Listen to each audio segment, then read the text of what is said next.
Juicy mutton మండిని prepare చేయడం ఇంత easy అని తెలిసాక ఎవరైనా అసలు హోటల్స్కి వెళ్తారా, రెస్టారెంట్స్కి వెళ్తారా అండి? వేలకు వేలు ఖర్చు చేయగలమా?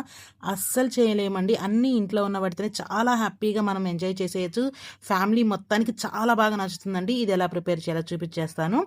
ఈ మండికి కొన్ని సీక్రెట్ టిప్స్ అండ్ మసాలాస్ ఉన్నాయండి. ఎక్కడా స్కిప్ చేయకుండా లాస్ట్ వరకు చూడండి. మండి కోసం ముందుగా మనం మండి మసాలాను ప్రిపేర్ చేసుకోవాలండి. దీనికోసం మనం లవంగాలు, మరాఠీ మొగ్గ, జాజికాయ, జాపత్రి, స్టార్ పువ్వు, యాలకులు, ధనియాలు, జీలకర్ర, షాజీరా, ఇంకా చెక్క, మరాఠీ మొగ్గ వీటన్నిటిని మనమైతే తీసుకొని చక్కగా ఒక ప్యాన్లో యాడ్ చేసేసుకొని మంచి అరోమా వచ్చే వరకు వీటినైతే మనం ఫ్రై చేసేసుకోవాలండి. మసాలాలు అస్సలు మాడనివ్వకూడదు. దూరగా మంచి ఫ్లేవర్ వచ్చే వరకు ఫ్రై చేసేసుకొని మిక్సీ జార్లో యాడ్ చేసుకొని పొడి కొట్టుకోవాలి. తర్వాత ఫ్రైడ్ ఆనియన్స్ కోసం ఒక కడాయిని మనం స్టవ్ మీద పెట్టేసుకొని ఇందులోకి ఆనియన్స్ని యాడ్ చేసేసుకొని ఆనియన్స్ని మంచిగా బ్రౌన్ కలర్ వచ్చే వరకు వీటిని ఫ్రై చేసుకోవాలండి. ఈ బ్రౌన్ ఆనియన్స్ని ఫ్రై చేసుకునేటప్పుడు మనం హై ఫ్లేమ్లో పెట్టుకోకూడదు, మీడియం ఫ్లేమ్లో పెట్టుకొని చక్కగా వేయించుకోవాలి, లేకపోతే మాడిపోతాయి అన్నమాట. సో జాగ్రత్తగా ఈ ఆనియన్స్ అయితే మనం ఫ్రై చేసుకొని పక్కన పెట్టుకోవాలి. ఇప్పుడు అదే కడాయిలోకి మరికొంత బటర్ని యాడ్ చేసేసుకొని బటర్ అంతా మెల్ట్ అయిన తర్వాత ఇందులోకి మనం లవంగాలు, యాలుకలు, చెక్క, ఇంకా మిరియాలను అయితే యాడ్ చేసుకోవాలన్నమాట. ఈ 4 ఇంగ్రీడియంట్స్ చాలండి ఇందులో పోపులోకి.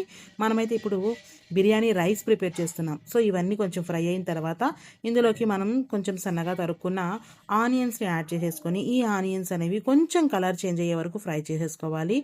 ఈ విధంగా కలర్ చేంజ్ అయిన తర్వాత ఇందులోకి జింజర్ గార్లిక్ పేస్ట్ని కూడా యాడ్ చేసుకోవాలండి. ఈ జింజర్ గార్లిక్ పేస్ట్లో 2 వంతులు వెల్లుల్లి ఉంటే 1 వంతు మాత్రమే అల్లం వేసుకోవాలండి. తర్వాత ఇందులోకి మనం దంచుకున్న పచ్చిమిర్చి పేస్ట్ని యాడ్ చేసుకోవాలి. మీరు గ్రైండ్ చేసైనా వేసుకోవచ్చు. నేనైతే దంచి వేసాను, అందుకే కొంచెం మీకు కలర్ డిఫరెంట్గా కనిపిస్తుంది. తర్వాత ఇందులోకి కట్ చేసుకున్న పుదీనా ఇంకా కొత్తిమీర కూడా వేసుకొని చక్కగా ఫ్రై చేసేసుకోవాలి. ఇప్పుడు ఇందులోకి మనం గ్రైండ్ చేసుకున్న మండి మసాలాను అయితే మంచిగా వేసేసుకోవాలండి. మీ ఫ్లేవర్ తగ్గట్టు వేసుకోవచ్చు. మీకు కొంచెం ఘాటు ఫ్లేవర్ కావాలంటే ఇంకొంచెం మసాలా అయినా సరే యాడ్ చేసుకోవచ్చు. పిల్లలు తక్కువ తింటారు కాబట్టి నేను కొంచెం తక్కువ మసాలాను యాడ్ చేసుకున్నాను. తర్వాత ఇందులోకి ధనియాల పౌడర్ని కూడా యాడ్ చేసేసుకోవాలి. తర్వాత ఇందులో 1 కప్పు రైస్కి 1.5 కప్పు వరకు వాటర్ని అయితే యాడ్ చేసేసుకోవాలన్నమాట. ఇలా యాడ్ చేసుకున్న తర్వాత ఇందులోకి మనం ఫ్రెష్ క్రీమ్ని యాడ్ చేసుకోవాలండి. నేనైతే పాల మీద ఉన్న మీగడని అయితే యాడ్ చేసేసుకున్నాను. బాగా బీట్ చేసేసుకొని ఆ పాల మీగడ అందులోకి యాడ్ చేసేసుకున్నాను. తర్వాత ఇందులోకి మనం టేస్ట్కి సరిపడా సాల్ట్ని అయితే యాడ్ చేసుకోవాలండి. మనం నార్మల్గా ఎలా అయితే పలావులో వాటర్లో వేసుకుంటామో అలాగే సాల్ట్ సరిపడా వేసుకోవాలన్నమాట. సరే మొత్తం ఒకసారి మంచిగా మిక్స్ చేసేసుకొని ఇది బాగా మసాలా కాగే వరకు వెయిట్ చేయాలండి. యాక్చువల్గా ఈ మండి బిర్యానీ మనం బయట తీసుకుంటే 1000 రూపీస్ పైనే అవుతుందండి. అదే మనం ఈజీగా ఇంట్లో ఈ విధంగా ప్రిపేర్ చేసుకుంటే ఒకేసారి అదే ప్రైస్లో మనం 4 ప్లేట్ల రైస్ని సర్వ్ చేసుకోవచ్చండి. అంత రైస్ వస్తుందన్నమాట. సో ఇక్కడ రైస్ బాయిలింగ్ అయితే స్టార్ట్ అయిపోయింది. ఇందులోకి మనం ఆల్రెడీ సోక్ చేసి పెట్టుకున్న బిర్యానీ బాస్మతి రైస్ని అయితే యాడ్ చేసుకున్నాం అనమాట. ఈ విధంగా బాస్మతి రైస్ మొత్తాన్ని యాడ్ చేసేసుకొని ఎక్కువగా కలపకూడదండి. కొంచెం సున్నితంగా కలపాలి, లేకపోతే బిర్యానీ రైస్ అనేది విరిగిపోతుంది. సో సున్నితంగా ఈ బిర్యానీ రైస్ అనేది మనం కలిపేసుకొని దీని మీద మనం మూత పెట్టేసుకుంటే చక్కగా మన బిర్యానీ రైస్ అనేది బాగా పలుకులు పలుకులుగా ఒక పైకి లేచి నుంచి ఉంటుందండి సూదుల లెక్కన.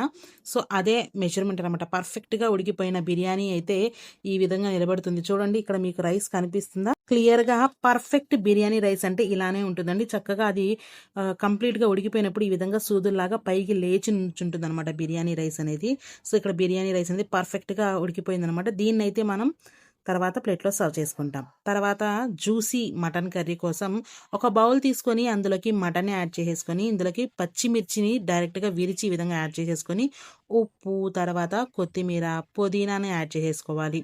ఇప్పుడు ఇందులోకి మనం దంచుకున్న పచ్చిమిర్చి పేస్ట్ అలాగే అల్లం వెల్లుల్లి పేస్ట్ వేసుకోవాలండి. అల్లం వెల్లుల్లి పేస్ట్ చెప్పాను కదండి, 2 వంతుల వెల్లుల్లి 1 వంతు అల్లం మాత్రమే. తర్వాత ఇందులోకి మిరియాలు, లవంగాలు వేసుకొని బాగా కలిపేసుకోవాలి, ముక్కలకు బాగా పట్టించేసుకోవాలి.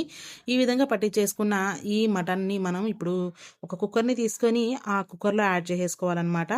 సో కంప్లీట్గా కుక్కర్లో ఇక్కడ చూపిస్తున్న విధంగా యాడ్ చేసేసుకొని ఇందులోకి మనం ముక్కలు మురిగే వరకు మసాలాలన్నీ పట్టే విధంగా చక్కగా వాటర్ని అయితే యాడ్ చేసేసుకొని కుక్కర్ లిడ్ అనేది మూత పెట్టేసుక 5 విజిల్స్ వచ్చే వరకు మనం మటన్ అయితే కుక్ చేసుకోవాలి. నెక్స్ట్ ప్రాసెస్ కదా, వేయించుకున్న జీడిపప్పుని తీసుకొని మిక్సర్ జార్లో యాడ్ చేసుకొని అందులోకి సరిపడా సాల్ట్, వేయించుకున్న ఆనియన్స్, ఫ్రైడ్ ఆనియన్స్, తర్వాత ఒక టీ స్పూన్ వరకు షుగర్ని యాడ్ చేసుకొని తర్వాత లెమన్ని స్క్వీజ్ చేసి వేసుకోవాలండి.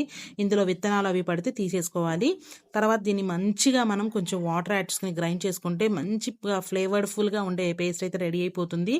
తర్వాత ఒక కడాయి తీసేసుకొని ఆయిల్ని యాడ్ చేసుకుని ఆయిల్ కొంచెం హీట్ ఎక్కిన తర్వాత ఇందులోకి ఒక యాలుక, కొన్ని లవంగాలు, తర్వాత కొన్ని దాల్చిన చెక్క ముక్కల్ని కూడా ఇందులో మనం యాడ్ చేసుకొని ఇవి కొంచెం ఫ్రై అయ్యే వరకు వెయిట్ చేయాలి. ఇవి కొంచెం ఫ్రై అయిన తర్వాత ఇందులోకి మనం కట్ చేసుకున్న ఆనియన్స్ని వేసుకోవాలండి.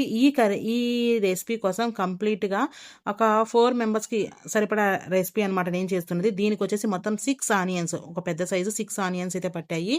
తర్వాత ఈ ఆనియన్స్ కొంచెం కలర్ చేంజ్ అయ్యి ఫ్రై అయిన తర్వాత ఇందులోకి మనం గ్రైండ్ చేసి పెట్టుకున్న కాజు పేస్ట్ ఏదైతే ఉందో అది యాడ్ చేసుకొని ఫ్రై చేసుకొని ఇక్కడ ఆయిల్ అంతా పైకి వచ్చేసిన తర్వాత మనం ఇందాక కుక్ చేసుకున్న కుక్కర్లో ఉన్న మటన్ స్టాక్ ఏదైతే ఉందో ఆ మటన్లో ఉన్న వాటర్ మొత్తాన్ని ఇందులోకి ఈ విధంగా యాడ్ చేసేసుకొని ఈ కన్సిస్టెన్సీకి సరిపడే విధంగా మనం దీన్ని అయితే చక్కగా కలిపేసుకోవాలన్నమాట. మనకి ఏ కన్సిస్టెన్సీ కావాలో అప్పటి వరకు దీంట్లోకి మనం మటన్ యొక్క వాటర్ ఏదైతే ఉన్నాయో అవి యాడ్ చేసేసుకున్న తర్వాత అది కొంచెం దగ్గరకు వచ్చిన తర్వాత ఇందులోకి మనం మటన్ పీసెస్ని కూడా యాడ్ చేసేసుకొని మూత పెట్టిచ్చేసి మనం ఉడికిచ్చేసుకుంటే కొంచెం సిమ్లో పెట్టేసుకొని ఉడికిచ్చేసుకుంటే ఆయిల్ అనేది పైకి వస్తుందండి. నెయ్యి ఆయిల్ అనేది కొంచెం పైకి వస్తుంది. ఇలా ఈ విధంగా పైకి వచ్చేసినప్పుడు జ్యూసీ మటన్ అయితే రెడీ అయిపోయింది.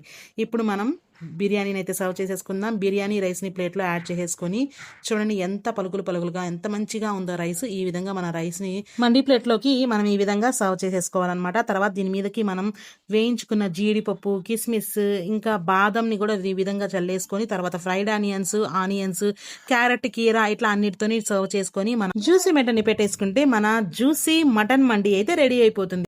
ఈ రెసిపీ మీకు కానీ నచ్చితే లైక్ చేయండి, షేర్ చేయండి మీ ఫ్యామిలీ అండ్ ఫ్రెండ్స్కి. మీ ఫ్యామిలీలో ఎవరైనా మండీ లవర్స్ ఉంటే వాళ్ళకి తప్పకుండా షేర్ చేయండి, సబ్స్క్రైబ్ చేసుకోండి. Thanks for watching.